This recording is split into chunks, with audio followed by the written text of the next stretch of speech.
Chapter 17. Minli gulped as she walked toward the gray stone wall of the city. As she passed the 2 stone lions marking the entrance, she glanced behind her. Even though she only saw the trees and shadows, she knew the dragon was hidden there. Quickly, she pushed through the doors of the gate, leaving the forest and the dragon behind her. As the gate closed, Minli stared. The streets were crowded and bustling. The city seemed to be bubbling with people like boiling rice. Vendors selling fruit and shoes called out their wares while people rushed past, some pushing wheelbarrows or balancing baskets on their shoulders. A large muddy water buffalo, led by a boy perhaps a year or 2 older than Minli, wandered through and was ignored as a commonplace occurrence. "Watch out, little mouse," a gruff man said behind her, his baskets of cabbages driving her into the crowd. As she was shoved and pushed, Minli grabbed the arm of the boy with the water buffalo. "Hi," she said. "If I want to see the king, where do I go?" "The king?" The boy looked at her in surprise. "You'd have to go to the palace." "How do I get to the palace?" Minli asked. "Just follow the black stones," the boy said, pointing at the road paved with polished bricks. "They'll lead you to the city." "Wait," Minli said. "Isn't this the city? The palace is in another city?" "You must not be from around here," the boy laughed. "The city of bright moonlight is divided into 2. This is the outer city, where anyone can live and travel. The inner city is where the palace is, where the king and officials live. You have to have permission to go into the inner city. If you don't, you're not going to be able to see the king or the palace.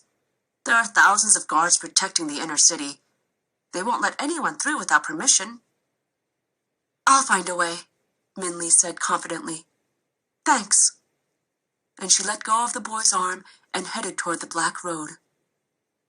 However, as Minli got closer to the inner city, she realized the boy was right. The red walls of the inner city loomed tall and forbidding, and every gold-studded gate door was guarded by at least 2 soldiers, their silver armor reflecting in the hot sun. It would be a daunting task just to enter the inner city, much less find the palace and the king. "But I must," Minli said to herself. Regardless, the guards' faces were stern and hard, and she quaked inside. "If I ask to go in," Minli thought as she hung back amongst the fruit stands and fish vendors, "they'll ignore me or force me away with their swords.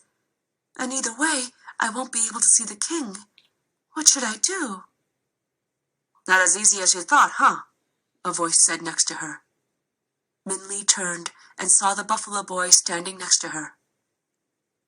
Minli gave him a wry look. Boys, she thought to herself, always thinking they know everything. Still, she had to admit, he was right. She had no idea how she would see the king. "They must let people into the inner city sometimes," Minli said. "They do," the boy said. "Once a year at the Moon Festival, they open the gates to everyone." "When's the Moon Festival?" Minli asked. "Already happened," the boy said. "You'll have to wait until next year." Minli bit her lip in frustration. What was she going to do? "I don't know why you want to go in there so badly," the boy said. "The buildings and clothes are nicer, but the people, a bunch of puffed-up frogs. At the Moon Festival, one of the stablemen wanted to order me around and thought he could trick me into thinking he was the king. But when I asked why he wasn't wearing a golden dragon, he knew his prank wasn't going to work. Did he think I was stupid? Everyone knows a golden dragon is always and only worn by kings and the emperor. The people in there think we're a bunch of dumb oxen." The buffalo beside the boy gave a snort at that. "Sorry," the boy said, patting the buffalo on the nose. "You know I didn't mean that." But by this time, the inner city guards had seen them lingering by the gate. "You there, kids," one of them barked. "Move along." "Come on," the boy said, tugging Minli's sleeve. "Let's go." Minli followed him and the buffalo. Where are you going? She asked him. I'm going home, he said. You can come too if you want. And since Min Lee had no place else to go, she did.